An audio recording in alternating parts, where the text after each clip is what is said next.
प्रश्न नम्बर 1, चेपाङ जातिको पुरोहितलाई के भनिन्छ? पाँडे। प्रश्न नम्बर 2, भुज कमिसन केसँग सम्बन्धित छ? प्रशासन सुधार।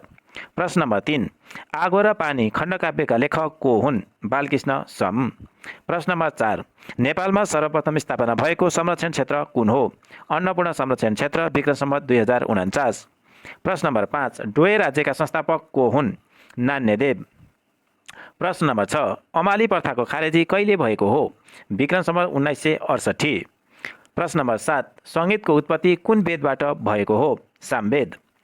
प्रश्न नम्बर 8, नेपालमा मात्र सञ्चालन हुने अन्तर्राष्ट्रिय खेलकुद प्रतियोगिता कुन हो? हात्ती पोलो। प्रश्न नम्बर 9, कोत पर्व हुँदा नेपालका प्रधानमन्त्री को थिए? फतेजङ शाह। प्रश्न नम्बर 10, सगरमाथा राष्ट्रिय निकुञ्ज कहिले विश्व सम्पदा सूचीमा समावेश भएको हो? सन् 1979। प्रश्न नम्बर 11, नेपाल राष्ट्र बैङ्कबाट नोट निष्कासन हुनु पूर्व कुन निकायबाट निष्कासन गरिन्थ्यो? सदर मुलुकी खाना। प्रश्न नम्बर 12, वीरगञ्ज सुक्खा बन्दरगाह कसको सहयोगमा बनेको हो? विश्व बैङ्क।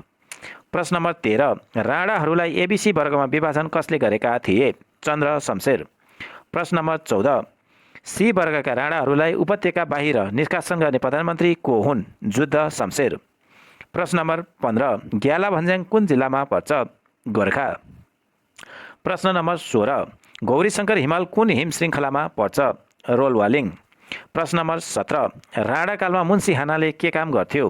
परराष्ट्र मामिला। प्रश्न नम्बर 18, नेपाललाई कहिले विफरमुक्त देश घोषणा गरियो? विक्रम सम्वत 2034 वैशाख 1 गते। प्रश्न नम्बर 19, नेपाल पिक कहाँ पर्दछ? ताप्लेजुङ। प्रश्न नम्बर 20, सिउँडीको बोटलाई कुल देवताको रूपमा पूजा गर्ने जाति कुन हो? मेचे।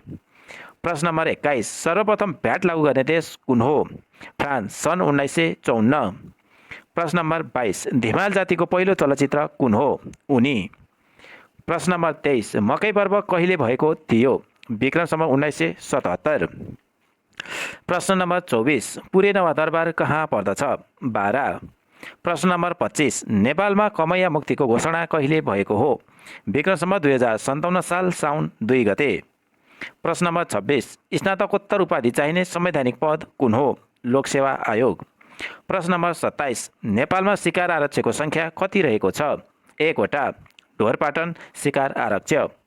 प्रश्न नम्बर 28, जापानिज भाषामा अनुवाद गरिएको पहिलो नेपाली कृति कुन हो? सेतोबाघ। प्रश्न नम्बर 29, फाउन्टेन पेनका आविष्कारक को हुन्? वाटरमेन।